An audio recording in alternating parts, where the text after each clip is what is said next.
அனைவருக்கும் வணக்கம். இந்த வீடியோவில் நம்ம யூபிஎஸ்சி கரண்ட் அஃபேர்ஸை ஹிந்து நியூஸ் பேப்பர்லேருந்து படிக்க போகிறோம். கரண்ட் அஃபேர்ஸ் அனாலிசிஸ் ரெகுலராக பண்ணுங்கள் சார் நிறைய ஸ்டூடெண்ட்ஸ் கேட்டிருந்தாங்க. ரெகுலராக பண்ணணுன்னு தான் எனக்கும் ஆசை.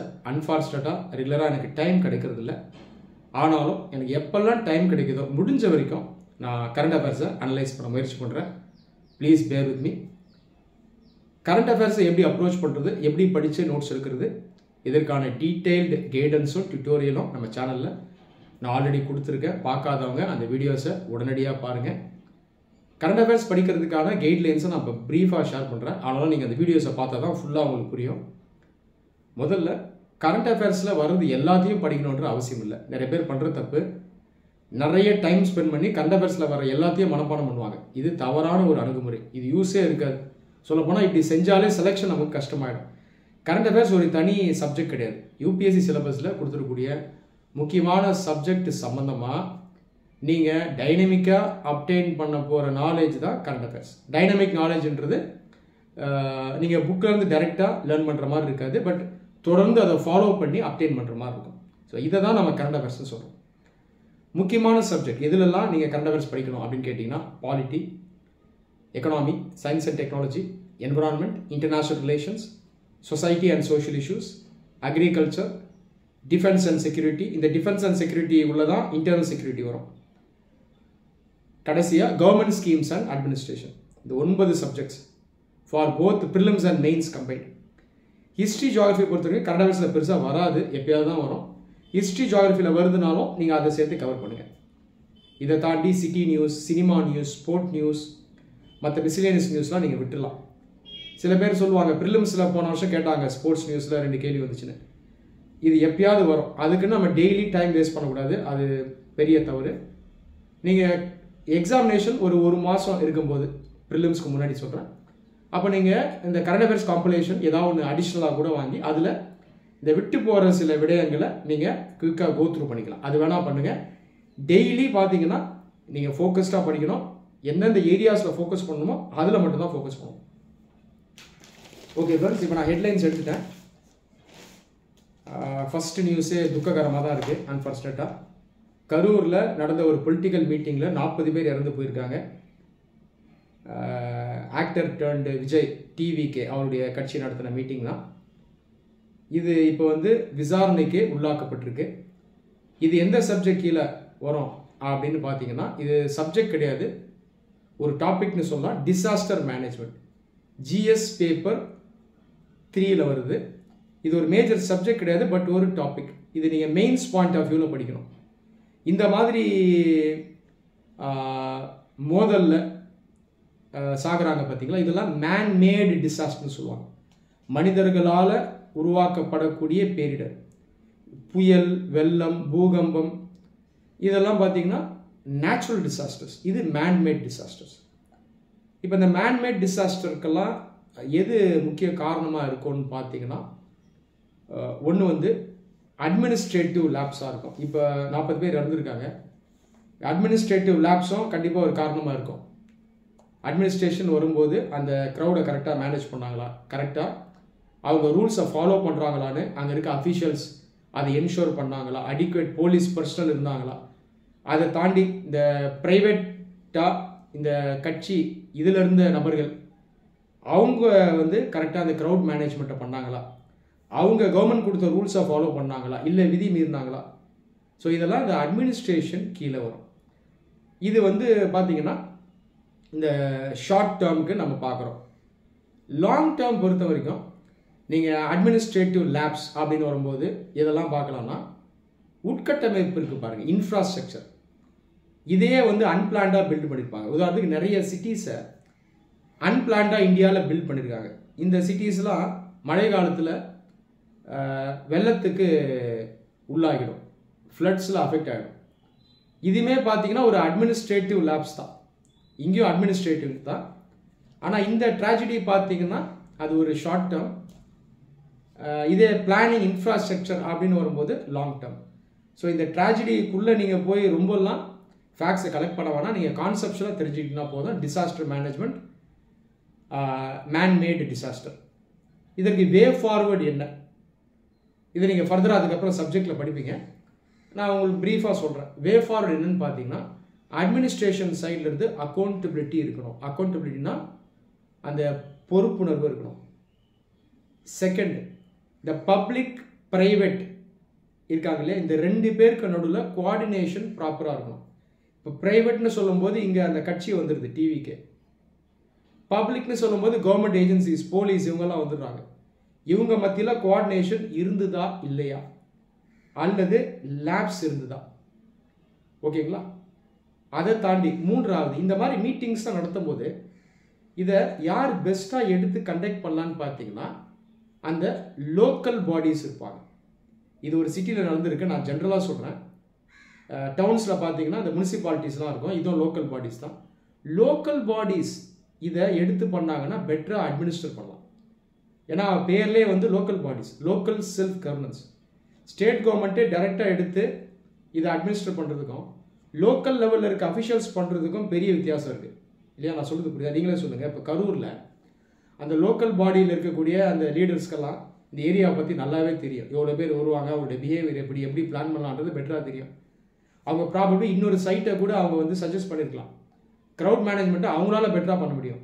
அவங்க போலீஸ் போன்ற ஏஜென்சிஸோடு ஒர்க் பண்ணுறாங்க அப்படின்னா இந்த டிசாஸ்டரை நம்ம ப்ரிவென்ட் பண்ணிருக்கலாம். ஸோ இதெல்லாம் நீங்கள் வே ஃபார்வர்டாக கொடுக்கணும். சரியா? இந்த நியூஸ் வந்து இன்டைரக்டாக ஐஏஎஸ் எக்ஸாமுக்கு தேவை, டைரெக்டாக நமக்கு தேவையில்லை. நெக்ஸ்ட் கீழே வாங்க. டிஃபென்ஸ் அண்ட் செக்யூரிட்டி சம்மந்தமாக ஒரு நியூஸ் இருக்குது. டிஃபென்ஸ் அண்ட் செக்யூரிட்டிக்குள்ளே ஒரு டாபிக் தான் internal security. There is still room for tax with Maoist. யார் சொல்கிறாருன்னா, சத்தீஸ்கர் மாநிலத்து சீஃப் மினிஸ்டர் விஷ்ணு தியோ சொல்லியிருக்கார்.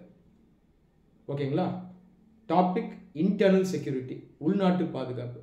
உள்நாட்டு பாதுகாப்பு அப்படிங்கிறது ஒரு நாட்டினுடைய அந்த எல்லை இருக்கு இல்லையா, அந்த எல்லையும் உள்ளே இருக்கக்கூடிய அந்த பகுதியும் டெரிட்டரியும் அந்த நாட்டுக்குள்ளே இருந்து வரக்கூடிய அச்சுறுத்தல் சவால்கள்லேருந்து பாதுகாக்கிறது தான் இன்டர்னல் செக்யூரிட்டி. ஓகேங்களா? Securing the borders and the territory of a state. இங்கே ஸ்டேட்டுங்கிறது நாடு, மாநிலம் கிடையாது. ஸ்டேட்னா ஆக்சுவலாக மெயின் கான்செப்ட் வந்து நாடு தான். State from threats and challenges coming from within the territory of the state. இதுதான் இன்டர்னல் செக்யூரிட்டி. இந்தியாவில் நம்ம இன்டர்னல் செக்யூரிட்டின்ற டேர்ம் யூஸ் பண்ணுறோம். அமெரிக்காவில் ஹோம்லேண்ட் செக்யூரிட்டி அப்படின்ற டேர்மை யூஸ் பண்ணுவாங்க. இந்தியா போன்ற நாடுகளில் இன்டர்னல் செக்யூரிட்டி சேலஞ்சஸ் நிறைய இருக்குது. பிரிவினைவாதம், செப்பரேட்டிசம், இன்சர்ஜென்சி, கிளர்ச்சி, அடுத்து ரிலீஜியஸ் ஃபண்டமெண்டலிசம், மத அடிப்படைவாதம், இந்த மாதிரி நிறைய பிரச்சனைகள் உள்ள இருக்கு. ஓகேங்களா? அப்படி பார்க்கும்போது மாவோயிஸ்ட் அப்படின்ற ஒரு அமைப்பு பல ஆண்டுகளாக ஒரு முக்கியமான இன்டர்னல் செக்யூரிட்டி த்ரெட்டாக இந்தியாவுக்கு இருக்காங்க. மாவோயிஸ்ட், நக்சலைட்ஸ் 2 பேரும் ஒன்று தான். நிறைய பேர் இது 2 வேறு குரூப் நினச்சிருக்காங்க. கொள்கையை வச்சு பார்க்கும்போது அவங்க ஃபாலோ பண்ணுற கொள்கை மாவோயிசம். மாவோயிசம்ன்றது மார்க்சிசம் கொள்கையிலே ஒரு தீவிரமான ஒரு வெர்ஷன் தான் இந்த மாவோயிசம். மாவோயிசம் கொள்கையை முன்னெடுத்து வச்சவர் சைனாவுடைய லீடர் மாவோ ஜெடாங். அவருடைய கொள்கையை தான் இங்கே இருக்கவங்க ஃபாலோ பண்ணுறாங்க. இந்தியா மட்டும் இல்லை, இன்னும் சில நாடுகளில் மாவோயிஸ்ட் இருக்காங்க. உதாரணத்துக்கு நேபாளில் இருந்தாங்க. இன்றைக்கி அவங்க ஆயுதத்தெல்லாம் கையில் வச்சு அரசியல் கட்சியாக மாறி ஒரு சில ஆண்டுகள் முன்னாடி நேபாளையே ஆட்சி செஞ்சாங்க. ஆனால் இந்தியன் மாவோயிஸ்ட் இன்னைக்கு வரைக்கும் எப்படி இருக்காங்கன்னா நான் ஸ்டேட் ஆக்டர்ஸாக இருக்காங்க. அவங்க இன்னும் போராளிகளாக தான் இருக்காங்க. அப்போ நீங்கள் மாவோயிஸ்ட் எப்படி புரிஞ்சுக்கணும்னா இன்டர்னல் செக்யூரிட்டி த்ரெட்டு. ஓகேங்களா? உள்நாட்டு பாதுகாப்புக்கு அவங்க ஒரு த்ரெட்டை ஏற்படுத்துகிறாங்க. ஒன்று, இவங்க யார் அப்படின்னு பார்த்தீங்கன்னா இன்சர்ஜென்ஸ். இன்சர்ஜென்ஸ்னால் கிளர்ச்சியாளர்கள். கிளர்ச்சியாளர்கள் ஒரு நாட்டுக்குள்ளேயே இருந்துக்கிட்டு குரூப்ஸாக செயல்பட்டு அந்த நாட்டுக்கு எதிராக போராடுவாங்க. பொதுவாக அவங்களுடைய அப்ஜெக்டிவ் என்னவாக இருக்கும்னா அந்த நாட்டினுடைய கவர்மெண்ட் இருக்கு பாருங்கள், அதை செயல்படாமல் செஞ்சிடணும் அப்படின்றது தான் இருக்கும். இங்கேயும் மாவோயிஸ்டுடைய கொள்கை என்னன்னு பார்த்தீங்கன்னா இந்தியன் கவர்மெண்ட்டை ஓவர் த்ரோ பண்ணிடணும், இந்தியன் கவர்மெண்ட்டே ஒன்று இல்லாமல் பண்ணிடணும். அதுதான் இவங்களுடைய எண்ணம். ஓகேங்களா? அப்போது இன்டர்னல் செக்யூரிட்டி த்ரெட். 2வது இன்சர்ஜென்ஸ். அதை தாண்டி ஐடியாலஜி வச்சு பார்த்தீங்கன்னா இவங்களை எல்டபிள்யூஇன்னு சொல்கிறாங்க, லெஃப்ட் விங் எக்ஸ்ட்ரீமிஸ்ட். இடதுசாரி அரசியல் இருக்கு இல்லையா, அதுலேயே ரொம்ப தீவிரமாக இருக்கவங்கள எல்டபிள்யூ. வலதுசாரி அரசியலில் ரொம்ப தீவிரமாக இருக்கவங்கள ரைட் விங் எக்ஸ்ட்ரீமிஸ்ட். ஒரு சில நாடுகளில் வலதுசாரி எக்ஸ்ட்ரீமிஸ்ட் இருக்காங்க பாருங்கள், ஆர்டபிள்யூ. அவங்களும் ஆயுதம் ஏந்தி சண்டை போடுறாங்க. இது சில நாடுகளில் இருக்கும், உதாரணத்துக்கு யூரோப்பில் இருக்கும். இந்தியா பொறுத்த வரைக்கும் ஆயுதம் ஏந்தி சண்டை போடுற ரைட் விங் எக்ஸ்ட்ரீமிஸ்ட் குரூப் இங்கே பெருசாக கிடையாது. ஆனால் லெஃப்ட் விங் எக்ஸ்ட்ரீமிசமில் பெரிய குரூப் யாருன்னு பார்த்தீங்கன்னா மாவோயிஸ்ட். இவங்களை ஏன் நக்சலைட்ஸ்னு சொல்கிறோம் அப்படின்னா 1960s வெஸ்ட் பெங்காலில் நக்சல் பாரி அப்படின்ற ஒரு கிராமத்தில் ஒரு புரட்சி வெடித்து அதுலேருந்து ஒரு குரூப் உருவாகி அவங்க மாவோயிசம் கொள்கையை ஃபாலோ பண்ணி அதுக்கப்புறம் ஒர்க் பண்ண ஆரம்பித்தாங்க. அப்புறம் இந்த குரூப்ஸ் எல்லாம் இணைஞ்சு வேலை செய்ய ஆரம்பிச்சிட்டாங்க 2000s. இப்போ மாவோயிஸ்ட்னாலும் ஒன்று தான், நக்சல்ஸ்னாலும் ஒன்று தான், சரிங்களா? இப்போ சத்தீஸ்கர் சீஃப் மினிஸ்டர் என்ன சொல்கிறாருன்னா, மாவோயிஸ்ட்க்கு எதிராக நாங்கள் நிறைய ஆக்ஷன் எடுத்து அவங்களை கிட்டத்தட்ட ஒடுக்கிட்டோம், ஆனாலும் அவங்களோட பேச்சுவார்த்தை நடத்த ரெடியாக இருக்கும்னு சொல்கிறார். இதை மட்டும் நோட் பண்ணிக்கோங்க. இது ஏன் சிஎம் சொல்கிறாரு? இந்த மாதிரி பிரச்சனைனால நம்ம ஆர்மி வரணும், ஏர்ஃபோர்ஸ் வரணும் அப்படின்னு நினச்சிட்டு இருக்கோம். அப்படி கிடையாது. லா அண்ட் ஆர்டர் யாருடைய பொறுப்புனா ஸ்டேட்டுடைய பொறுப்பு. இது ஸ்டேட் லிஸ்ட்டில் இருக்குது. யார் ஆக்ஷன் எடுக்கணும்னா போலீஸ் தான் ஆக்ஷன் எடுக்கணும். ஆனால் அந்த மாவோயிஸ்ட் பார்த்தீங்கன்னா பெரிய அமைப்பு பல ஸ்டேட்ஸில் இருக்காங்க, 9 ஸ்டேட்ஸில் இருக்காங்க. அப்போ அந்த ஸ்டேட் போலீஸால் மட்டும் ஹேண்டில் பண்ண முடியாது. அதனால் என்ன பண்ணுவாங்கன்னா அந்த ஸ்டேட் கவர்மெண்ட் சென்ட்ரல் லெவலில் ஹெல்ப் கேட்பாங்க. அவங்களுக்கு யார் ஹெல்ப் பண்ணுறதுனா சிஆர்பிஎஃப் ஹெல்ப் பண்ணுவாங்க. அதை தாண்டி தேவைப்பட்ட ஆர்மி கூட மெயினாக வந்து ஹெல்ப் பண்ணுவாங்க. ஆனால் தற்போதைக்கு மாவோயிஸ்ட் எப்படி கண்ட்ரோல் பண்ணுறாங்கன்னா அந்த ஸ்டேட் போலீஸும் சிஆர்பிஎஃப்பும் சேர்ந்து கண்ட்ரோல் பண்ணுறாங்க. இப்போ நான் சொல்ல எல்லாமே இந்த நியூஸில் இல்லை, உங்களுக்கு ஒரு ப்ராடர் பெர்ஸ்பெக்டிவ் கொடுக்கணும் அப்படின்றதுக்காக தான் சொல்கிறேன். அன்னன்னைக்கு நியூஸில் உங்களால் எந்த அளவுக்கு நாலேஜ் அப்டெயின் பண்ண முடியுதோ பண்ணுங்கள். பொதுவாகவே நியூஸ் பேப்பர் படிக்க ஆரம்பிக்கும் போது ஒரு முதல் 2 பேராகிராஃப் 3 பேராகிராஃபில் ஃபோக்கஸ் பண்ணுங்க போதும். நாலேஜ் எடுக்க பாருங்கள், அறிவு சார்ந்து படிங்க, கான்செப்ட்ஸில் ஃபோக்கஸ் பண்ணுங்கள். அதோடு சேர்ந்து முக்கியமான ஃபேக்ட்ஸ் எதாக இருந்தாலும் நோட் பண்ணி வைங்க. ரைட்டா? எல்லாத்தையும் படிச்சிடணும்னு நினைக்காதீங்க. கொஞ்சம் கொஞ்சமாக தான் நாலேஜை டெவலப் பண்ண முடியும். நாட்கள் ஆக ஆக ஆக இந்த நாலேஜ் நல்லாவே அதிகமாகும். அடுத்து கீழே வாங்க. ராகுல் bats for inclusion of Ladakh in 6th schedule. ராகுல் காந்தி ஏதோ ஸ்டேட்மெண்ட் கொடுத்துருக்காரு, ஆனால் நம்ம சப்ஜெக்ட் பாலிட்டிக்கு இது தேவை. லடாக் யூனியன் டெரிட்டரியை இந்தியன் கான்ஸ்டியூஷன் 6th schedule சேருங்கன்னு சொல்கிறார். காரணம் என்னன்னு பார்த்தீங்கன்னா 2019 ஜம்மு காஷ்மீர் மாநிலத்துக்கு கொடுக்கப்பட்ட சிறப்பு அந்தஸ்து 370 நீக்கப்பட்டது. அதுக்கப்புறம் 2 யூடிஸாக அதை டிவைட் பண்ணாங்க. ஒன்று ஜம்மு காஷ்மீர், இன்னொன்று லடாக். இப்போ இந்த லடாக்கில் நிறைய மக்கள் வைக்கக்கூடிய கோரிக்கை என்னென்னா மறுபடியும் அந்த யூடிஸை ஒன்று சேர்த்து ஸ்டேட்டாக மாற்றிடுங்க அப்படின்னு சொல்கிறாங்க. இந்த கோரிக்கை ஒரு பக்கம் இருக்குது. இப்போதைக்கு அதுக்குள்ளே நம்ம போவேன்னா இந்த நியூஸில் மெயினாக ஃபோக்கஸ் பண்ணலாம். இதை தான் லடாக்கில் நிறைய ட்ரைபல் பீப்புள் இருக்காங்க. ட்ரைபல் பீப்புள் பழங்குடியினர் அப்படின்னு வரும்போது இந்தியன் கான்ஸ்டியூஷன் அவங்களுக்கு சில சிறப்பு உரிமைகளை கொடுக்குது. அவங்கள தாங்களே அட்மினிஸ்டர் பண்ணிக்கலாம் அப்படின்றதுக்காக 2 ஸ்கெடியூல் இருக்குது. ஒன்று 5th schedule, இன்னொன்று 6th schedule. நீங்கள் பாலிட்டி புக் எடுத்து படிக்கும்போது இதை நீங்கள் டீட்டெயிலாக லேர்ன் பண்ணுவீங்க. 6th schedule பார்த்தீங்கன்னா ஒரு 4 ஸ்டேட்ஸ்க்கு அப்ளை ஆகும். அசாம், திரிபுரா, மிசோரம், மேகாலயா. ஸோ இந்த 6th schedule கீழே நீங்கள் லடாக் யூனியன் டெரிட்டரியும் நீங்கள் கொண்டு வாங்க அப்படின்னு சொல்கிறாரு. தற்போதைக்கு லடாக்கில் பார்த்தீங்கன்னா சில ப்ரொட்டஸ்ட்லாம் நடந்துட்டு இருக்குது. அங்கே ஒரு சில பேர் அவங்களுடைய உரிமைக்கு போராடுறாங்க. இது சம்மந்தமாக சில விமர்சனங்களும் இருக்குது. நீங்கள் நியூஸ் படிக்க படிக்க படிக்க இந்த பேக்ரவுண்ட் உங்களுக்கு இன்னும் பெட்டராக புரியும். இப்போதைக்கு நீங்கள் லடாக்குடைய ஸ்டேட்டஸை தெரிஞ்சுங்க. ஏன் இந்த மாதிரி லீடர்ஸ் லடாக் போன்ற பகுதியை 6th schedule கொண்டு வர கோரிக்கை வைக்கிறாங்க அப்படின்றத தற்போதைக்கு நீங்கள் புரிஞ்சுக்கிட்டீங்கன்னா போதும். 5th schedule, 6th schedule of Indian Constitution gives certain special rights to tribal regions. ஓகேங்களா? நிறைய பேர் பண்ணுற தப்பு அந்த நியூஸ் சம்மந்தமாக அன்னைக்கே எல்லாத்தையும் படித்து தெரிஞ்சுக்கணும்னு சொல்லி இன்டர்நெட்குள்ளே போவாங்க. நிறைய ஸ்டூடெண்ட்ஸ் இதை பண்ணுறாங்க. இது வேஸ்ட்டு. மன உளைச்சல் தான் ஏற்படும், பயம் வரும். செய்யாதீங்க. ஒரு பக்கம் கோர் சப்ஜெக்ட்ஸை படிச்சுட்டே இருக்கணும், சப்ஜெக்டை புக்கில் இருந்து படிக்கணும். இன்னொரு பக்கம் கரண்ட் அஃபேர்ஸை படிக்கணும். இவ்வளோதான். இதை படிக்கும்போது ஆட்டோமேட்டிக்காக 2 லிங்க் ஆகிடும். கரண்ட் அஃபேர்ஸ் எப்படி படிக்கணுன்றதை கோர் சப்ஜெக்ட் படித்தா தான் உங்களுக்கு தெரியும். அதே போல் கரண்ட் அஃபேர்ஸ் படிக்கிறது வந்து கோர் சப்ஜெக்டை இன்னும் எப்படி பெட்டராக படிக்கிறது அப்படின்றதுக்கும் உங்களுக்கு ஒரு கைடாக இருக்கும். ஸோ 2க்கும் நடுவில் ஒரு ஆர்கானிக் கனெக்ஷன் வந்து இருந்துக்கிட்டே இருக்கணும். சரியா? Next news. இது சொசைட்டி அண்ட் சோஷியல் இஷ்யூஸ் சம்மந்தமான news. 26-year-old held under POCSO Act for sexually assaulting minor girl. தமிழ்நாட்டில் நடந்திருக்கு. இதில் சிட்டி நியூஸ் தான், ஆனாலும் சப்ஜெக்ட் இன்டைரக்டாக ரிலேட்டடாக இருக்குது. ஒரு இளைஞரை பாக்ஸோ சட்டத்துக்கு கீழே அரெஸ்ட் பண்ணியிருக்காங்களாம். ஒரு மைனர் கேர்ளை இந்த ஆள் செக்ஷுவலாக அசால்ட் பண்ணியிருக்கான். சரி, நமக்கு எது தேவைன்னா பாக்ஸோ சட்டம் தான் தேவை. ஃபஸ்ட்டு பேராகிராஃபில் இருக்குது, அது தெரிஞ்சுக்கிட்டா போதும். மிச்சதெல்லாம் நமக்கு தேவையில்லை. அந்த பொண்ணு எந்த ஊர், எப்போ அந்த பையன் பின்னாடி போனால், இதெல்லாம் நமக்கு வேண்டாம். சரியா? இந்த பாக்ஸோ சட்டம்ன்றது 2012 இந்தியாவில் கொண்டு வரப்பட்ட சட்டம். இந்தியாவில் நிறைய லெவல்ஸில் சட்டம் இருக்குங்க. இருக்கிறதுலே உயரிய சட்டம் எதுனா நம்ம கான்ஸ்டியூஷன் தான், அரசியலமைப்பு தான் உயரிய சட்டம். அதை தாண்டிய மற்ற சட்டங்கள் இருக்குது. சென்ட்ரல் பாராளுமன்றத்தில் சட்டங்கள் இயற்றப்படும். இதை பார்லிமெண்ட்ரி ஆக்ட்னு சொல்லுவோம். இதே மாதிரி ஸ்டேட் லெஜிஸ்லேட்டிவ் அசம்பிளியில் ஆக்ட்ஸ் கொண்டு வருவாங்க, இதை ஸ்டேட் ஆக்ட்ஸ்னு சொல்லுவோம். அதை தாண்டி ஐபிசி அப்படின்ற பிரிட்டிஷ் காலத்து சட்டமும் ரொம்ப காலமாக இருந்தது. இப்போ பிஎன்எஸ்னு பெயர் மாற்றம் செய்யப்பட்டு சில மாற்றங்களால் கொண்டு வரப்பட்டிருக்கு. இந்த பாக்ஸோ சட்டம்ன்றது இந்தியன் பார்லிமெண்ட் கொண்டு வரப்பட்ட ஒரு சட்டம். ஐபிசியில் ஏற்கனவே சில குற்றங்கள் பற்றி பேசப்பட்டிருக்கு, அதில் அந்த தண்டனைகள்லாம் சொல்லப்பட்டிருக்கு. அதை தாண்டி ஒரு சில ஏரியாஸில் ஸ்பெஷலாக ஃபோக்கஸ் பண்ணுறதுக்கு பார்லிமெண்ட்டும் சட்டத்தை பாஸ் பண்ணும். அப்படி வந்த சட்டம் தான் பாக்ஸோ. 2012 கொண்டு வந்தாங்க. இந்த பாக்ஸோ சட்டம் எதுன்னு பார்த்தீங்கன்னா, மைனர் பாய்ஸ் அண்ட் கேர்ள்ஸ் இருக்காங்களே, 18 வயசுக்குள்ளே இருக்கக்கூடிய ஆண்கள் பெண்கள், இவங்க சம்பந்தமான இந்த sexual harassment, sexual violence, rape, so இந்த கேசஸ் ஹேண்டில் பண்ணுறது தான் பாக்ஸோ ஆக்ட். இப்போ POCSO act specifically for children under age 18. இந்த பாக்ஸோ ஆக்டுடைய சிறப்பம்சம் என்னன்னு பார்த்தீங்கன்னா, இது ஜென்ரல் நியூட்ரல். விக்டிம் ஆணாகவும் இருக்கலாம், பெண்ணாகவும் இருக்கலாம். ஆனால் இது முன்னாடி இந்த ஐபிசியில் பார்த்தீங்கன்னா ரேப் போன்ற குற்றம்லாம் ஜென்ரல் நியூட்ரல் கிடையாது. அதே தான் இப்போ பிஎன்எஸ்லேயும் இருக்குது.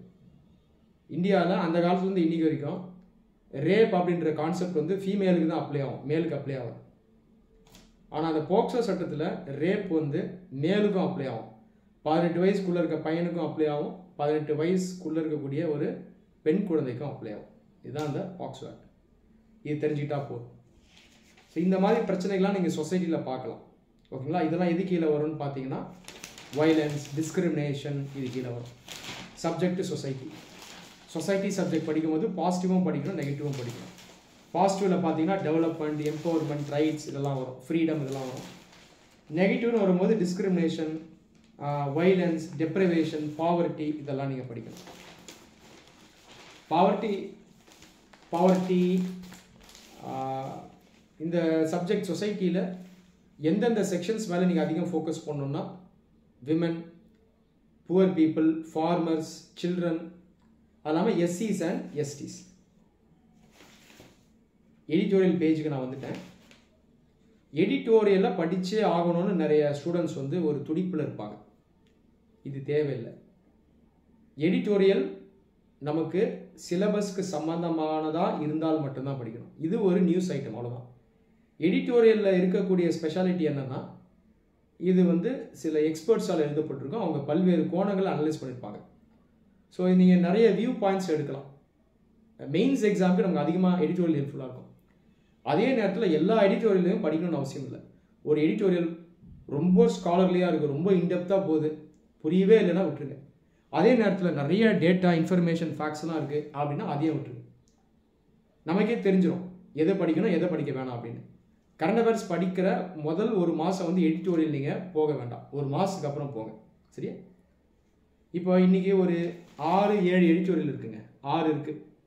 ஆனால் எனக்கு 6ல் 2 தான் தேவை, 2 தான் சப்ஜெக்ட் ஓரியன்டாக இருக்குது. நான் இப்போ இதை படித்தா போதும். ஒன்று லெஃப்ட் ஹேண்ட் சைடில் இருக்குது, வெப்பனைசிங் ஹெல்த். இது சப்ஜெக்ட் என்னன்னு பார்த்தீங்கன்னா எக்கனாமி.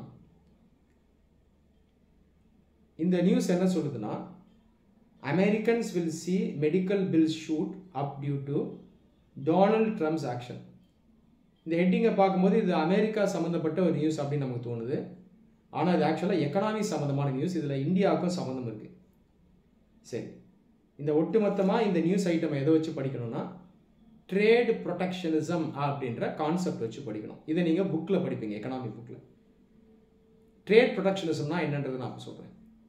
ப்ரொடெக்ஷனிசம்னா பாதுகாக்கிறது, இதில் தான் அந்த வார்த்தை வருது. Protectionism, protecting. இன்டர்நேஷ்னல் ட்ரேட் இருக்கு இல்லையா, சர்வதேச வர்த்தகம், நாடுகள் மத்தியில் ட்ரேட் இருக்குது, இம்போர்ட் பண்ணுவாங்க, எக்ஸ்போர்ட் பண்ணுவாங்க. இதில் பார்த்தீங்கன்னா முடிஞ்ச வரைக்கும் ஒரு ஃப்ரீ ட்ரேட் இருக்கணும் அப்படின்னு தான் எல்லாருமே விரும்புவாங்க. ரெஸ்ட்ரிக்ஷன்ஸ் அதில் இருக்கக்கூடாது, கட்டுப்பாடுகள் இருக்கக்கூடாது. நம்ம எல்லாரும் முடிஞ்ச வரைக்கும் பொருட்களை நல்லா வர்த்தகம் பண்ணணும், எல்லாரும் வளரணும்னு தான் நினைப்பாங்க. ஆனால் இது ப்ராக்டிக்கலாக சாத்தியமானு பார்த்தீங்கன்னா ப்ராக்டிக்கலாக சாத்தியம் கிடையாது. காரணம் என்னன்னா, எல்லா நாடுகளும் ஒரே ஸ்டேட்டஸில் இருக்காது. ஒரு நாடு வளர்ந்துருக்கும், ஒரு நாடு வளர்ந்துருக்காது. ஒரு நாடுகளில் டெக்னாலஜி அதிகமாக இருக்கும், ஒரு நாடுகளில் டெக்னாலஜி கம்மியாக இருக்கும். ஒரு நாடுகளில் ரா மெட்டீரியல் அதிகமாக இருக்கும், ஒரு நாடுகளில் கம்மியாக இருக்கும். ஒரு நாட்டுடைய மார்க்கெட் பெருசாக இருக்கும், ஒரு நாட்டுடைய மார்க்கெட் கம்மியாக இருக்கும். இது நிறைய ஃபேக்டர்ஸ் இருக்குது. அதனால் சில நாடுகள் என்ன பண்ணுவாங்கன்னா, தங்களுடைய பொருளாதாரத்தை, எக்கனாமியை பாதுகாக்கிறதுக்கு ஒரு சில ரெஸ்ட்ரிக்ஷன்ஸ், கட்டுப்பாடுகளை அவங்க இன்டர்நேஷ்னல் ட்ரேடில் கொண்டு வருவாங்க. இந்த கான்செப்டை சேஃப்கார்டு அப்படின்னு சொல்கிறோம். சேஃப்கார்ட்னா பாதுகாப்பு. இந்தியா கூட நிறைய சேஃப்கார்டு வச்சுருக்கு. ஓகேங்களா? உதாரணத்துக்கு மற்ற நாடுகள்லேருந்து விவசாய பொருட்களை நம்ம அப்படியே ஃப்ரீயாக வாங்கிட முடியாது. எவ்வளோ விற்கிறாங்களோ வாங்கலாம்னு வாங்க முடியாது. ஏன்னா அந்தளவுக்கு வாங்கணும்னா இந்தியாவில் விவசாயிகள் வந்து பாதிப்பாங்க. இந்தியா பேசிக்காக ஒரு விவசாய நாடு, இன்றைக்கும் விவசாய நாடாக தான் இருக்குது, மக்கள் தொகை அதிகம். அப்போ இங்கே பாதிப்பு ஏற்படக்கூடாது அப்படின்றதுக்காக இந்தியா என்ன பண்ணணும்னா சில ரெஸ்ட்ரிக்ஷன்ஸை வைக்கும். இது சேஃப்கார்டு. நியாயமாக ரெஸ்ட்ரிக்ஷன்ஸை வைக்கலாம் சேஃப்கார்டு கான்செப்டில்.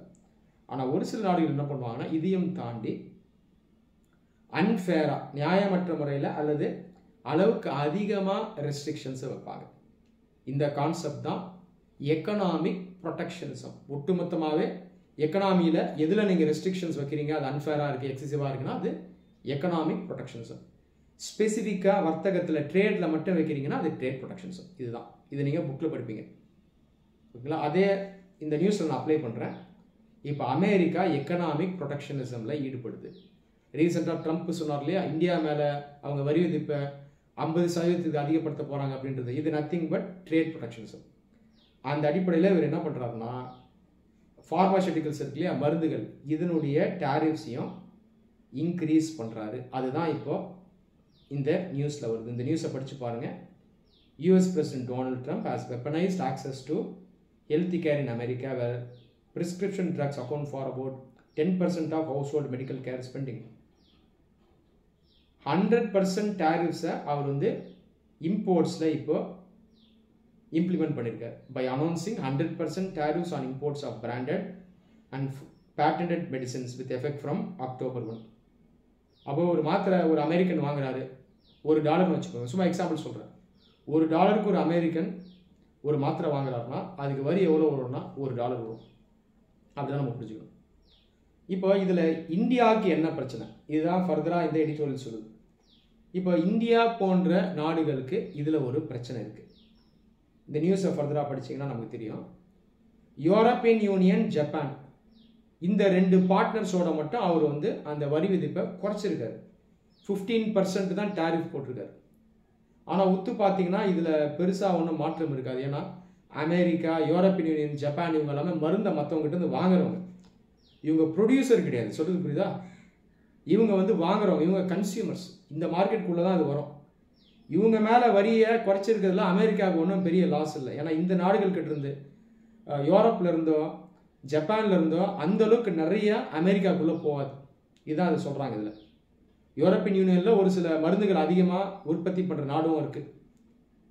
ஓகேங்களா?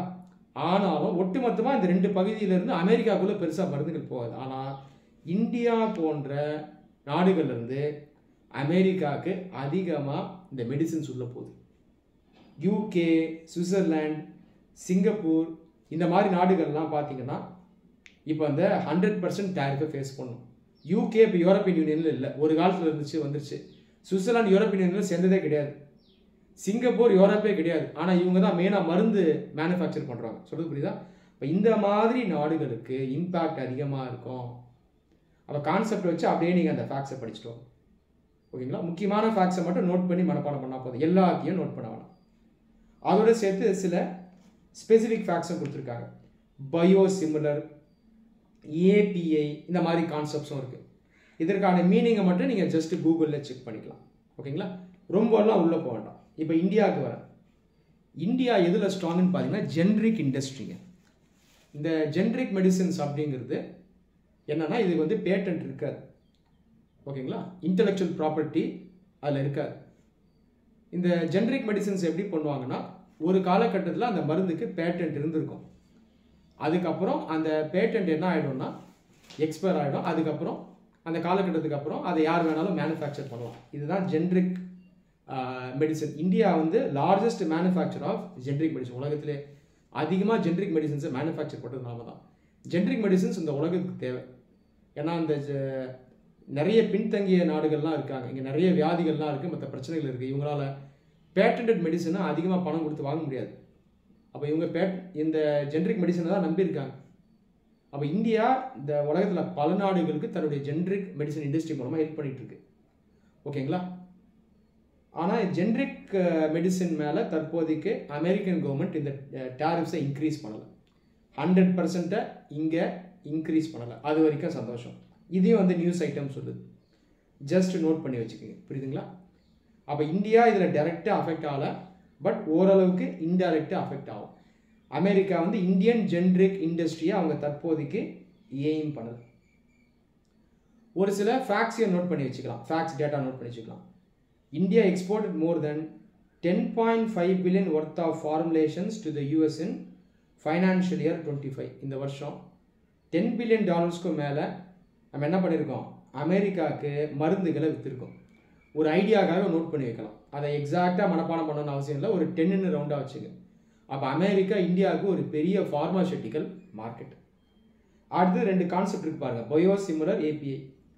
பயோசிமிலர்ன்றது வேற ஒன்றும் இல்லை, ஏற்கனவே பேட்டன்ட் வாங்கப்பட்ட ஒரு மருந்து இருக்கும், அதே மாதிரி இன்னொரு மருந்து செய்வாங்க, அதுதான் பயோசிமிலர். புரியுதுங்களா? கான்செப்ட் தெரிஞ்சுக்க போதும். அடுத்தது ஆக்டிவ் ஃபார்மாசூட்டிக்கல் இன்கிரீடியன்ஸ், ஏபிஐ. ஏபிங்கிறது அந்த மருந்துக்குள்ளே இருக்கக்கூடிய அந்த பொருள், அந்த ஆக்சுவலாக அந்த கம்போனன்ட் என்னவோ அதுதான் ஏபிஐன்னு சொல்கிறோம். இப்போ ஜுரத்துக்கு நிறையா மாத்திரை இருக்குது இல்லையா, நிறைய கம்பெனிஸ் பண்ணுறாங்க. டோலோன்னு ஒன்று வரும், அப்புறம் வேறு ஒன்று வரும், கால்பால்னு ஒன்று வரும். ஆனால் அந்த ஏபிஐ ஆக்சுவலாக பார்த்தீங்கன்னா அது பேர் பேராசிட்டமால். இதுதான் அந்த ஏபிஐ. இப்போ இந்த நியூஸ் என்ன சொல்லுதுன்னா, இந்த எடிட்டோரியல், இந்தியாவும் சைனாவும் ஏபிஐயை அதிகமாக மேனுஃபேக்சர் பண்ணுறோம் நம்ம. இப்போ ஏபிஐ மேலே ஒரு வேளை அவங்க வரி விதிப்பை அதிகப்படுத்துகிறாங்கன்னா இது கண்டிப்பாக இந்தியாவை அஃபெக்ட் பண்ணும் அப்படிங்கிறதையும் சொல்கிறாங்க. இதை நோட் பண்ணி வச்சுக்கோங்க. சரியா? நான் ஒட்டுமொத்தமாக இப்போ சம்மரைஸ் பண்ணுறேன். Concept economic protectionism, trade protectionism. எந்த செக்டர்னா மெடிக்கல் செக்டர், ஃபார்மசூட்டிக்கல். ரீசெண்டாக அமெரிக்கா டெசிஷன் எடுத்திருக்கு ஃபார்மசூட்டிக்கல் இம்போர்ட்ஸில் 100% டேரிஃப்ஸை விதிக்கிறதுக்கு. எந்த நாட்டின் மீது விதிக்குது? ஒட்டுமொத்த உலகத்தின் மீது விதிக்குது. ஒரு சில நாடுகள் எக்ஸம் பண்ணியிருக்காங்க, யூரோப்பியன் யூனியன், ஜப்பான். ஆனால் அது பெரிய இம்பாக்ட் இருக்காது, ஏன்னா அவங்க ப்ரொடியூசர்ஸ் இல்லை, கன்சியூமர்ஸ். ஆனால் நிறைய நாடுகளை பாதிக்கும், யூகே, சுவிட்சர்லாந்து, சிங்கப்பூர். ஏன்னா இவங்க தான் மெயினாக மேனுஃபேக்சர் பண்ணுறாங்க, யூரோப்பியன் யூனியனுக்கு வெளியே இருக்காங்க. அதை தாண்டி தற்போதைக்கு இந்தியாவுக்கு பாதிப்பு இல்லைனாலும் ஃப்யூச்சரில் ஜென்ரிக் இண்டஸ்ட்ரி மேலேயோ அல்லது ஏபிஐ இண்டஸ்ட்ரி மேலேயோ அமெரிக்கா டேரிஃப்ஸை இன்க்ரீஸ் பண்ணால் கண்டிப்பாக இந்தியாவுக்கு பெரிய பாதிப்பை ஏற்படுத்தும். கடைசியாக பாருங்கள், இதற்கான சொல்யூஷனை கொடுத்துருக்காங்க. என்ன சொல்கிறாங்கன்னா, அமெரிக்கா ஒரு பெரிய மார்க்கெட்டாக இருந்தாலும் அமெரிக்காவே நம்ம இனி நம்பி இருக்க முடியாது. எக்ஸ்போர்ட் டைவர்சிஃபிகேஷன் பண்ணணும். எக்ஸ்போர்ட் டைவர்சிஃபிகேஷனாக முடிஞ்ச வரைக்கும் இன்னும் பல நாடுகளுக்கு நம்ம பொருட்களை ஏற்றுமதி பண்ண நம்ம முயற்சி பண்ணணும். சப்ளை செயினும் டைவர்சிஃபை பண்ணணும், எக்ஸ்போர்ட்டையும் டைவர்சிஃபை பண்ணணும். அப்படி பண்ணும்போது ஒரே நாடு மீது நம்பி இருக்க வேண்டிய அவசியம் கிடையாது. அவங்க எடுக்கிற அந்த நடவடிக்கைகள் நம்மளையும் பாதிக்காது அப்படின்னு சொல்லியிருக்காங்க. அப்போ இதை நோட் பண்ணி வச்சுக்கணும். ஸோ இதை வச்சு நீங்கள் வந்து மெயின்ஸ் எக்ஸாமில் நிறைய பாயிண்ட்ஸ் கொடுக்கலாம். இந்த எடிட்டோரியல் ரொம்ப நல்ல எடிட்டோரியல். இதை வச்சு கேள்வி வர்றதுக்கு வாய்ப்பு இருக்குது, பேப்பர் 2ல் வரும். ஸோ இதில் டிஸ்கஸ் பண்ண பாயிண்ட்ஸ் எழுதினாலே நமக்கு நல்ல மார்க் கிடச்சிடும். ஒருவேளை இப்போ தான் நீங்கள் நியூஸ் பேப்பர் படிக்க ஆரம்பிக்கிறீங்க அப்படின்னா முடிஞ்ச வரைக்கும் நாலேஜை கலெக்ட் பண்ணுங்கள், ரொம்ப உள்ளே போய் மூழ்க வேணாம். இந்த இஷ்யூஸ்லாம் ரெகுலராக ரிப்பீட் ஆகும், படிக்க படிக்க படிக்க நாலேஜ் இன்னும் வளர்ந்துக்கிட்டே இருக்கும். இன்னொரு முக்கியமான எடிட்டோரியல் இருக்குது, இதை எழுதியிருக்கிற ஒரு முக்கியமான person, FAO, food and agriculture organisation, யூஎன்னுடைய ஒரு கிளை அமைப்பு, இதில் ஒர்க் பண்ணுறாரு. இவர் ஒரு முக்கியமான அஃபிஷியல். அவர் வந்து எழுதியிருக்காரு. கண்டிப்பாக அதை நம்ம படிக்கலாம். ஒரு பெரிய அஃபிஷியல் எழுதுகிறாங்கன்னா அதில் கண்டிப்பாக உண்மை இருக்கும், அதில் நிறைய பாயிண்ட்ஸும் இருக்கும். ஸோ முடிஞ்ச வரைக்கும் நோட் பண்ணுங்கள். What and empty plate of food should symbolise. என்ன சொல்ல வராரு? எம்டி பிளேட் ஆஃப் ஃபுட்னா என்ன அர்த்தம்? தட்டு இருக்குது, சோறு இல்லை. அவர் சொல்ல வர்றது என்னென்னா, அந்த உலகத்தில் நம்ம ஃபுட்டை ப்ரொடியூஸ் பண்ணி மக்களுக்கு ஃபுட்டு போய் சேர மாட்டேன்னு சொல்ல வர்றாரு. அப்போது ஃபுட்டை நம்ம சேமிக்கணும்னு சொல்கிறார். அப்போ என்ன டாபிக்னு பார்த்தீங்கன்னா ஃபுட் செக்யூரிட்டி, உணவு பாதுகாப்பு. இதுதான் ரைட்டுங்களா? ஓகே, என்ன சொல்கிறாருன்றதை பார்ப்போம். ஃபர்ஸ்ட் பேராகிராஃபில் the world observes the International Day of Awareness of Food Loss and Waste. இந்த வருஷம் செப்டம்பர் 29 இன்னைக்கு தானே. இன்னைக்கு இந்த உலகம் எதை அப்சர்வ் பண்ணுதுன்னா international day of awareness of food loss and waste. இந்த உணவை வீணாக்கக்கூடாது அப்படின்ற விழிப்புணர்வு நாள் தான் இன்னைக்கு. அதை நோட் பண்ணிக்கோங்க, டேட்டாவாக ஃபேக்டாக நோட் பண்ணிக்கோங்க. இதெல்லாம் ப்ரிலிம்ஸில் நம்ம எதிர்பார்க்கலாம். ஓகேங்களா? ப்ரிலிம்ஸில் கான்செப்ட் பற்றி வச்சும் கேள்வி வரும். அதை தாண்டி டேட்டா, ஃபேக்ட்ஸ், இன்ஃபர்மேஷன் இதை வச்சும் வரும். முடிஞ்ச வரைக்கும் கவர் பண்ணுங்கள். அடுத்து சொல்கிறார் பாருங்கள், nearly 1/3 of all food produced is either lost or wasted. Note பண்ணிக்கோங்க. உலகத்தில் 3ல் 1 பகுதி ஃபுட்டு வேஸ்ட் ஆகும். பாருங்கள், உண்மை, நம்ம ஏற்றுக்கணும். அதை நோட் பண்ணுங்கள். அடுத்து சில ஃபேக்ட்ஸ் எல்லாம் வருது, டேட்டா இன்ஃபர்மேஷன்லாம் வருது. A study by NABARD consultancy services, NAPCONS. Note பண்ணிக்கோங்க. NAPCONS ஒரு ஏஜென்சி, இந்தியாவுடைய பேங்க்கான NABARD. இந்த NABARD தான் ரூரல் ஏரியாஸ்க்கான பேங்க். அதனுடைய ஒரு பிரான்ச் கிடையாது, ஒரு ஆர்ம் தான் NAPCONS. இவங்க ஒரு ரிசர்ச் ஏஜென்சி மாதிரி, இவங்க ஒரு கன்சல்டன்சி. இவங்க என்ன பண்ணுறாங்க அப்படின்னு பார்த்தீங்கன்னா இந்த உண்மையை அவங்க உறுதி செஞ்சுருக்காங்க. such losses remain alarmingly high throughout the agricultural spectrum. வேளாண்மைன்னு வரும்போது விளைநிலத்தில் ஆரம்பித்து தட்டில் சோறுக்கு வர வரைக்கும் பார்த்தீங்கன்னா அந்த லாஸ் இருந்துகிட்டே இருக்குன்னு NABARD பேங்க்குடைய ஏஜென்சியான NAPCONS சொல்லுது. ஓகேங்களா? இந்த ஸ்டடியை கமிஷன் பண்ணது யார்? Ministry of food processing industries, MOPFI. அதையும் நோட் பண்ணிக்கோங்க. அப்போ நான் இன்றைக்கி 3 ஏஜென்சிஸை படிச்சுட்டேன், NAPCONS, NABARD, MOPFI. அப்புறம் 3வது பேராகிராஃபில் சில டேட்டாலாம் இருக்குது. டேட்டா பொறுத்த வரைக்கும் முடிஞ்ச வரைக்கும் எடுக்கணும், நிறைய எடுக்காதீங்க, அது மன உளைச்சல் ஏற்படுத்தும். Post harvest losses are estimated to cost India nearly 1.5 trillion rupees annually. Note பண்ணிக்கோங்க. ரூபாய் வச்சு பார்க்கும்போது 1.5 ட்ரில்லியன் ருபீஸ் ஆனுவலாக நமக்கு வேஸ்ட் ஆகலாம். அது எந்த அளவுக்குன்னு பார்த்தீங்கன்னா ஜிடிபியை வச்சு கம்பேர் பண்ணும்போது 3.7% ஆஃப் ஜிடிபி. இந்தியா ஜிடிபி எவ்வளோ? கிட்டத்தட்ட 4 ட்ரில்லியன். அதில் கிட்டத்தட்ட 4% உணவு வீணாக போகுது. ஓகே, இப்போ இதனால் நமக்கு பல இடத்துல லாஸ் இருக்குது. ஒன்று, உணவே நமக்கு கிடைக்காம போகுது, இது ஒரு பெரிய லாஸ் இல்லையா? நியூட்ரிஷன் இல்லாமல் போகுது. இதனால் மக்களுக்கு பாதிப்பு, ஹியூமன் கேபிட்டல், மனித வளம் பாதிக்கப்படுது, உடல் பிரச்சனைகள் வரும். இது ஒரு ஹெல்த் பேர்டன் பல நாடுகளுக்கு, நிறைய ஏழை நாடுகள் இருக்குது இல்லையா? அதை தாண்டி நீங்கள் பார்த்தீங்கன்னா இது என்விரான்மெண்ட்டுக்கும் அக்ரிகல்ச்சருக்குமே பாதிப்பு ஏற்படுத்தான். ஏன்னு பார்த்தீங்கன்னா அதை ஃபர்தராக சொல்கிறாங்க. Food loss impacts vary across crops, value chains and regions. அந்த உணவு வீணாகுதல் ஒரு பகுதிக்கும் பார்த்தீங்கன்னா வேறு அளவில் இருக்கும். Identifying where losses occur and quantifying their green house gas emission is weighted for targeted intervention. Green house gas emission, green house gas அப்படிங்கிறது சில கேஸஸ் என்ன பண்ணணும்னா எர்த்துலேருந்து அட்மாஸ்பியருக்கு போய் அட்மாஸ்பியரை வெப்பமயமாக்கிடும். ஓகேங்களா? இதுதான் க்ரீன் ஹவுஸ் கேஸஸ்ன்னு சொல்கிறோம். இந்த க்ரீன் ஹவுஸ் கேஸில் ஒரு முக்கியமான கேஸ் மீத்தேன். இதெல்லாம் அக்ரிகல்ச்சரில் தான் போகுது. இப்போ நம்ம என்ன புரிஞ்சுக்கணும்? ஃபுட்டை நம்ம உற்பத்தி பண்ணுறோம், அதில் க்ரீன் ஹவுஸ் கேஸ் உருவாகுது. அதை நம்ம குறைக்க வேண்டிய ஒரு நிலையில் இன்றைக்கி இருக்கோம். ஆனாலும் வேறு வழியில் உணவு உற்பத்திக்கு அந்த கேஸஸ் ரிலீஸ் தான் ஆகிட்டு இருக்கோம். ஆனால் அங்கே 1/3 ஃபுட்டு வேஸ்ட் ஆகுது.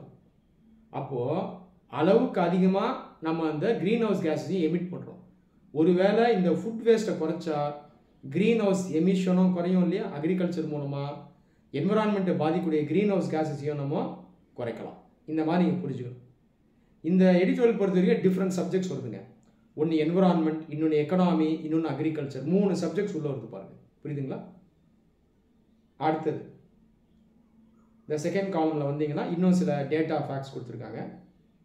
Sustainable development goal indicator 12.3.1. Sustainable development கோலுங்கிறது இந்த உலகத்தில் இருக்க எல்லா நாடுகளும் பல்வேறு ஏரியாஸில், education, health care, agriculture, equality, இந்த மாதிரி ஏரியாஸில் 2030க்குள்ளே நல்ல இம்ப்ரூவ்மெண்ட்டை கொண்டு வரணும். இதற்கான டார்கெட்ஸை கொடுக்குறது தான் எஸ்டிஜி. யுனைடெட் நேஷன்ஸ் இவங்க கொடுத்தது தான் இந்த எஸ்டிஜி. இந்த எஸ்டிஜியை முடிஞ்ச வரைக்கும் நம்ம அச்சீவ் பண்ணிட்டு வரோம். அப்போ ஃபுட் செக்யூரிட்டின்னு வரும்போது இதற்கு ஒரு எஸ்டிஜி இருக்குது. நம்பர் பார்த்தீங்கன்னா 12க்குள்ளே பார்த்தீங்கன்னா 3.1, அதை நோட் பண்ணிக்கோங்க. இந்த ஃபேக்ட்ஸ் எல்லாம் நம்ம ப்ரிலிம்ஸ் எதிர்பார்க்கலாம்.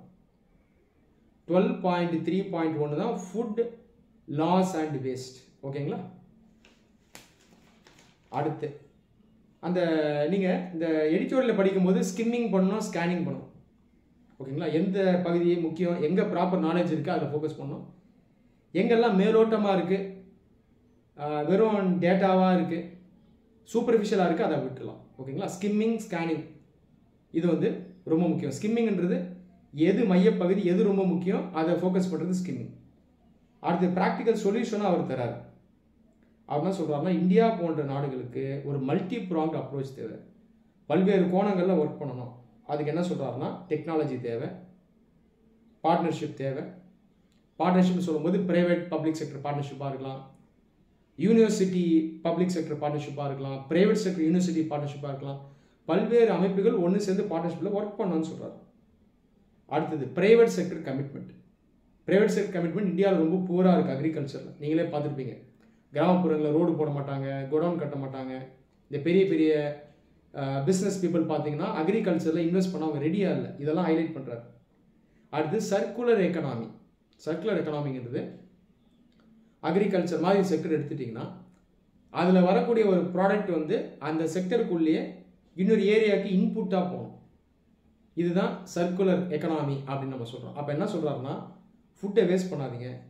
ஃபுட்டு ப்ரொடியூஸ் ஆகி வருது, கிராப்பாக வருதுன்னா அதை இன்புட்டாக இன்னொரு ஏரியாவுக்குள்ளே கொண்டு போயிடுங்க. உதாரணத்துக்கு கோதுமையை நீங்கள் எடுக்கிறீங்க, கோதுமை மிச்சமாகுதுன்னா அதை அதுக்கப்புறம் ஃபுட் ப்ராசஸிங் கொண்டு போய் அதை மைதாவாக்கி இல்லை வந்து கோதுமை மாவாக்கி அதை ப்ராசஸ் பண்ணி மக்களுக்கு கொடுத்துருங்க, விற்றுருங்க, இல்லை எக்ஸ்போர்ட் பண்ணிடுங்கன்னு சொல்கிறார். ஸோ இதெல்லாம் பாயிண்ட்ஸ் எடுக்கணும். நிறைய நல்ல பாயிண்ட்ஸ் கொடுத்துருக்காரு. இந்த எடிட்டோரியலும் பார்த்தீங்கன்னா நல்ல ஒரு ரிச் எடிட்டோரியல். எக்ஸாம் கண்டிப்பாக தேவை. நிறைய பாயிண்ட்ஸ் இருக்குது, தேவையான பாயிண்ட்ஸ் இருக்குது. இந்த 2 எடிட்டோரியல் இன்றைக்கி படித்தா போதும். மிச்சம் 4 எடிட்டோரியல் நமக்கு தேவையில்லை. ஆனால் ஸ்டூடெண்ட்ஸ் என்ன பண்ணுவாங்கன்னா, வீம்புக்குன்னு எல்லாத்தையும் படிப்பாங்க, எது தேவையோ அதில் முக்கியத்துவம் செலுத்த மாட்டாங்க. இந்த தப்பை நிறைய பேர் பண்ணுறாங்க. இந்த தப்பை நீங்கள் செய்கிறீங்கன்னா இனி ஸ்டாப் பண்ணிவிடுங்க. அடுத்தது இந்தியாவுக்குள்ளே இதில் என்னென்ன ஸ்பெசிஃபிக்காக பண்ணலாம் சொல்கிறாரு பாருங்கள்.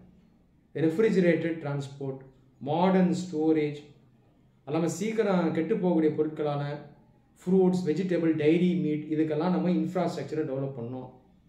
இந்த கீ பாயிண்ட்ஸ் அப்படியே நோட் பண்ணிக்கலாம். வீக் இன்ஃப்ராஸ்ட்ரக்சர் தற்போதைக்கு இருக்குது. அப்போ என்ன பண்ணோம், இன்ஃப்ராஸ்ட்ரக்சரை ஸ்ட்ரெங்தன் பண்ணோம். Strengthening cold chain. கோல்டு செயின்றது முக்கியமான கான்செப்ட், அதை நோட் பண்ணணும். அதெல்லாம் சில திட்டங்கள் ஏற்கனவே இந்தியாவில் இருக்குது, அதையும் மென்ஷன் பண்ணுறாரு. சம்படா யோஜனா அது சொல்லப்பட்டிருக்கு, அதை நோட் பண்ணுங்கள். சம்படா யோஜனான்றது ஃபுட் ப்ராசஸிங்கானது. அது இல்லாமல் ஆக்ரோ மரைன் ப்ராசஸிங்க்கு ஸ்பெசிஃபிக்காக இருக்கிற இந்த ஸ்கீம் தான் சம்படா. அதை தாண்டி டெக்னாலஜியும் யூஸ் பண்ணலாம்னு சொல்கிறாரு.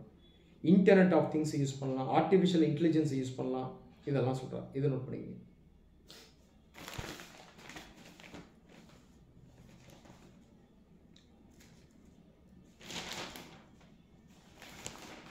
Page number 12 international relation subject பார்த்துருவோம். India Pakistan spar at UN over terrorism and Pahalgam attack. UN ஐநா சபை, அங்கே இந்தியாவும் பாகிஸ்தானும் சண்டை போட்டிருக்காங்க. ஸ்பார்னா சண்டை போடுறது, ஃபிசிக்கலாக சண்டை போடுறது இல்லை, வாக்குவாதம் அப்படின்னு நம்ம புரிஞ்சுக்கணும். ஸோ யூஎனில் மீட்டிங் நடந்திருக்கு, ஜென்ரல் அசம்பிளியில். அது இல்லாமல் பார்த்தீங்கன்னா இங்கே பஹல்கம் டெரர் அட்டாக் பற்றி ஸ்பெசிஃபிக்காக டிஸ்கஸ் பண்ணியிருக்காங்க. பஹல்கம் அட்டாக் ஏப்ரலில் நடந்தது. இந்தியா மேலே இயற்றப்பட்ட ஒரு பயங்கரவாத தாக்குதல். இதற்கு பாகிஸ்தான் தான் காரணம் அப்படின்னு இந்தியா ஆல்ரெடி நம்ம சொல்லியிருக்கோம். அது உண்மையும் கூட.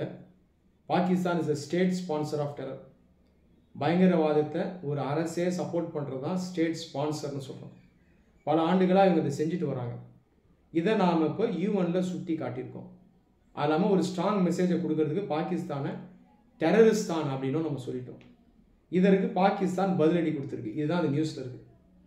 ஆக்சுவலாக இந்தியா பேசுனது, பாகிஸ்தான் பேசுனது பெருசாக உள்ளே இல்லை, இது நம்ம வழக்கமாக பேசுறது.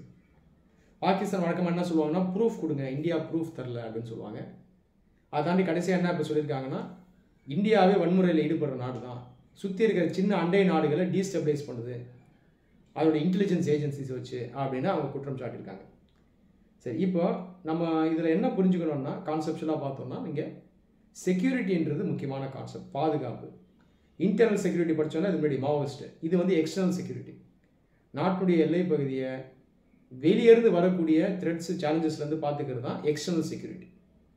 இதில் ஒரு முக்கியமான ஒரு சேலஞ்ச் யாருன்னா நமக்கு பாகிஸ்தான். பல ஆண்டுகளாக இந்தியாவுக்கு எதிரான பயங்கரவாதத்தை தூண்டி விடக்கூடிய ஒரு நாடு Pakistan. Security, external security. Pakistan ரெகுலராக இந்தியாவுக்குள்ள தீவிரவாதிகளை ஊடுருவதில் ஹெல்ப் பண்ணுது. இந்த கான்செப்ட் பேர் இன்ஃபில்ட்ரேஷன். அதை தாண்டி இப்போ இந்த பஹல்காம் அட்டாக்ல நிறைய மக்களை அவங்க வந்து கொண்டு இருக்காங்க. இது வந்து டெரர் அட்டாக், ஓகேங்களா, டைரக்ட் டெரர் அட்டாக். ஸோ இதுதான் இந்த 2 நாடுகளும் டிஸ்கஸ் பண்ணியிருக்காங்க. இதை நோட் பண்ணி வச்சுக்கோங்க. இந்தியா தொடர்ந்து பாகிஸ்தான் மேலே அழுத்தம் செலுத்திக்கிட்டே இருக்கணும். நான் ரொம்ப உள்ள இதை எடுத்துகிட்டு போக விரும்பலை. நீங்கள் படிக்க இந்தியா பாகிஸ்தான் ரிலேஷன்ஷிப்பை நீங்கள் பெட்டராக புரிஞ்சுப்பீங்க. பாகிஸ்தான் இந்தியா ரிலேஷன்ஷிப்பில் பாசிட்டிவும் இருக்குது, நெகட்டிவும் இருக்குது. பாகிஸ்தான் கவர்மெண்ட்டும் பாகிஸ்தான் ஆர்மியும் இந்தியாவை ஒரு சேலஞ்சாக பார்க்குது. சொல்லப்போனால் இந்தியாவை அவங்க ஒரு பயங்கரவாத நாடுன்னு பல ஆண்டுகளாக சொல்லிட்டு வராங்க. ஆனால் இது உண்மை கிடையாது. சவுத் ஏஷியா அப்படின்ற பகுதியில் இந்தியாவும் பாகிஸ்தானும் நெய்பர்ஸாக இருக்கும். இந்த பகுதியில் தான் 2 பேரும் இருக்கும். ஆனால் அந்த சவுத் ஏஷியா பகுதிக்கு இன்றைக்கி வரைக்கும் பாகிஸ்தான் வந்து கான்ட்ரிபியூட்டராக கிடையாது. இங்கே வந்து நன்மைகளை செய்யக்கூடிய ஒரு நாடாக பாகிஸ்தான் இருந்தது கிடையாது. ஆனால் சவுத் ஏஷியாவை டீஸ்டபிளைஸ் பண்ணுற ஒரு நாடாக தான் இருக்குது. இங்கே இருக்கக்கூடிய ஸ்திரத்தன்மையை உடைக்கக்கூடிய ஒரு நாடாக இருக்குது. பாகிஸ்தான் தூண்டி வர்ற பயங்கரவாதத்தில் மெயினாக அஃபெக்ட் ஆன 2 நாடுகள், ஒன்று இந்தியா, இன்னொன்று ஆப்கானிஸ்தான். ஸோ இப்படி தான் நம்ம பாகிஸ்தானை பார்க்குறோம். தொடர்ந்து பாகிஸ்தான் மேலே அழுத்தத்தை செலுத்தணும். யூஎன் போன்ற அமைப்புகளில் பாகிஸ்தானை தொடர்ந்து எக்ஸ்போஸ் பண்ணிகிட்டே நம்ம இருக்கணும். அடுத்த நியூஸ் வாங்க. At UNGA week India signals realignment with the global south. Subject international relations. அதே யூஎன்லேயே யுனைடெட் நேஷன் ஜெனரல் அசம்பிளியில் இந்த ஹை லெவல் வீக்னு சொல்லுவாங்க. அது வேற ஒன்றும் இல்லை. UNGAக்குள்ள பல நாடுகள் வந்து அவங்களுக்குள்ள பேச்சுவார்த்தை நடத்திப்பாங்க. அதே போல் இந்த அமைப்புகள்லாம் இருக்குது பாருங்கள், பிரிக்ஸ் போன்ற அமைப்புகள்லாம், இந்த தலைவர்களும் வந்து மீட் பண்ணுவாங்க. இப்போ இதுதான் ரீசெண்டாக UNGAல நடந்திருக்கு. சரிங்களா? இப்போ இங்கே நம்ம என்ன தெரிஞ்சுக்கிறோம்னா, India signals realignment with the global south. Global சவுத்ன்றது வளர்ந்து வரக்கூடிய நாடுகள் இருக்காங்க இல்லையா, இவங்க எல்லாரையும் ஒன்று சேர்த்து நம்ம குளோபல் சவுத்னு சொல்கிறோம். வளர்ந்த நாடுகளை குளோபல் நார்த்னு சொல்கிறோம். Developed world is global north, developing world is global south. அப்போது இந்தியா இந்த லேட்டஸ்ட் UNGA வீக்கில் குளோபல் சவுத்தோட நம்மளை அசோசியேட் பண்ணியிருக்கோம். அவங்களோட ஒர்க் பண்ணுறதுக்கான விருப்பத்தை நம்ம தெரிவிச்சிருக்கோம். இதுதான் அந்த நியூஸ் சொல்லுதுங்க. ரொம்ப சிம்பிள். ஃபஸ்ட்டு 3 பேராகிராஃபில் தான் முக்கியமான நியூஸ் இருக்குது. அதில் சில முக்கியமான ஏஜென்சிஸை கொடுத்துருக்காங்க, சில அமைப்புகளையும் கொடுத்துருக்காங்க. BRICS, IBSA, India CELAC, India SICA, FIPIC, L69 இதெல்லாம் இருக்குது. இதை நோட் பண்ணிக்கோங்க. இதெல்லாம் சர்வதேச அமைப்புகள். இவங்களுமே குளோபல் சவுத்தில் தான் வராங்க. இவங்களுமே வளர்ந்து வரக்கூடிய நாடுகள் தான். எங்கெல்லாம் இந்த குளோபல் சவுத்தை பேஸ் பண்ணி ஏற்கனவே சில ஆர்கனைசேஷன்ஸ் இருக்கும், அந்த ஆர்கனைசேஷன்ஸோட இந்தியா ரீசெண்டாக பேச்சுவார்த்தை நடத்திருக்கு.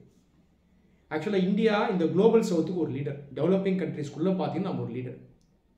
லீடர் அப்படிங்கிறவர் யாருன்னா, மற்றவங்களை டாமினேட் பண்ணி அச்சுறுத்தி இருக்கிறவர் கிடையாது.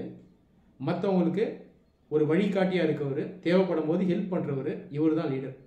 அப்படி தான் இந்தியா வந்து குளோபல் சவுத்துக்கு ஒரு லீடராக செயல்பட்டு வருது. தொடர்ந்து இந்தியா குளோபல் சவுத்துக்கு ஒரு லீடராக செயல்படணும். காரணம் என்னென்னா, இந்தியாவுக்கே நிறைய சவால்கள் இருக்குது. நமக்கு ஒரு சவால் அப்படின்னு போகும்போது நமக்கு வந்து மற்ற நாடுகள் சப்போர்ட் பண்ணணும். அப்படி பார்க்கும்போது இந்த குளோபல் சவுத்துக்கு நம்ம நல்ல லீடர்ஷிப் கொடுத்துட்டோம்னா இன்டர்நேஷ்னல் லெவலில் நாம் ஒரு லீடர் ஆகிடும். இந்த வளர்ந்து வரக்கூடிய நாடுகள்லாம் இந்தியாவுக்கு சப்போர்ட் பண்ணி நம் பின்னாடி நிற்கக்கூடிய ஒரு நிலையை நம்ம ஏற்படுத்திடலாம். பின்னாடி நிற்கிறதுன்றது நமக்கு கை கட்டி கிடையாது. நம்முடைய லீடர்ஷிப் அக்செப்ட் பண்ணி நம்மோட ட்ராவல் பண்ணி வர்றது தான் நம்ம பின்னாடி நிற்கிறது அப்படின்னு சொல்கிறேன். இப்போ குளோபல் சவுத்துன்ற கான்செப்ட் நோட் பண்ணோம். குளோபல் சவுத் நாடுகளுக்கு இடையே இருக்கக்கூடிய கோஆப்ரேஷனை சவுத் சவுத் கோஆப்ரேஷன் அப்படின்னு நம்ம சொல்கிறோம். அதையும் நோட் பண்ணிங்க. South south cooperation.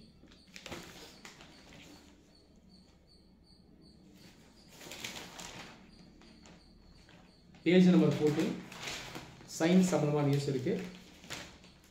ஆஸ்ட்ரோசாட்டை பற்றி நியூஸ் இருக்குது. India's first space observatory completes a decade among the stars.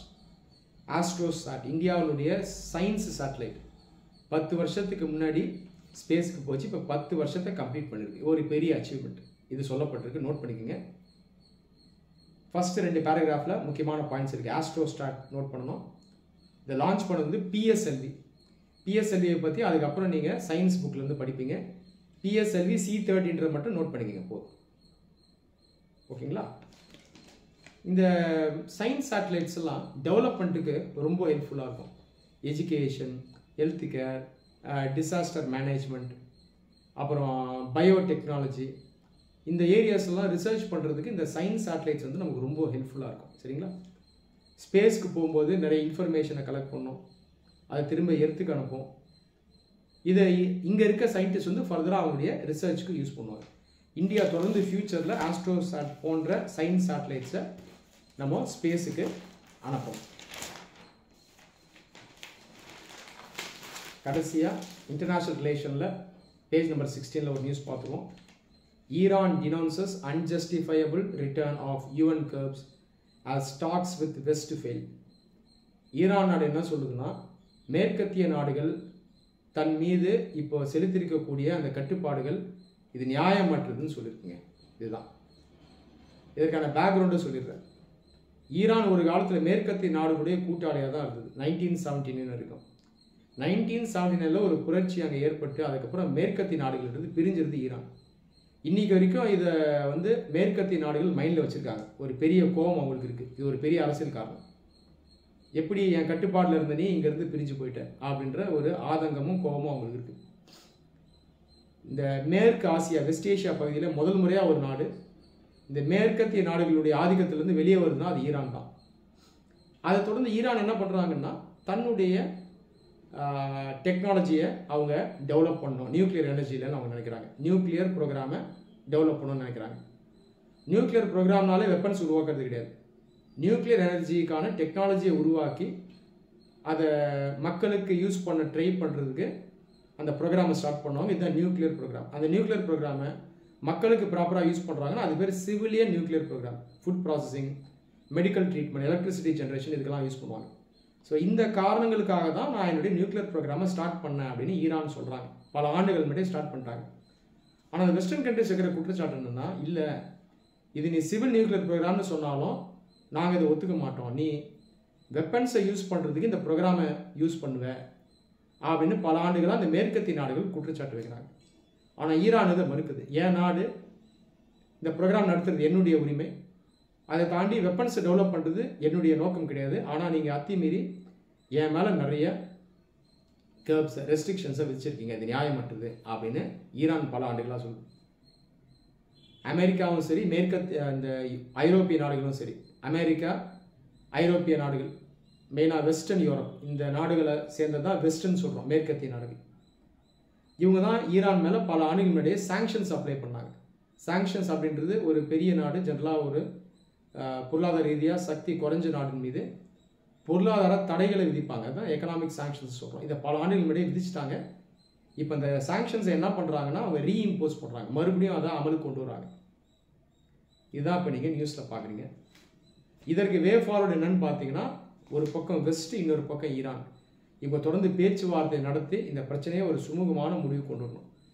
ஒன்று, ஈரான் ஒட்டுமொத்தமாக வெப்பன்ஸை உருவாக்க மாட்டேன் அப்படின்றத ஸ்ட்ராங்காகவும் உண்மையாகவும் சொல்லிடணும். அவருடைய நியூக்ளியர் ரியாக்டர்ஸ் எல்லாம் இன்வெஸ்டிகேட்டர்ஸ்க்கு ஓப்பன் பண்ணி காட்டணும். ஒன்று, மாற்றம் எப்படி இருக்கணும்.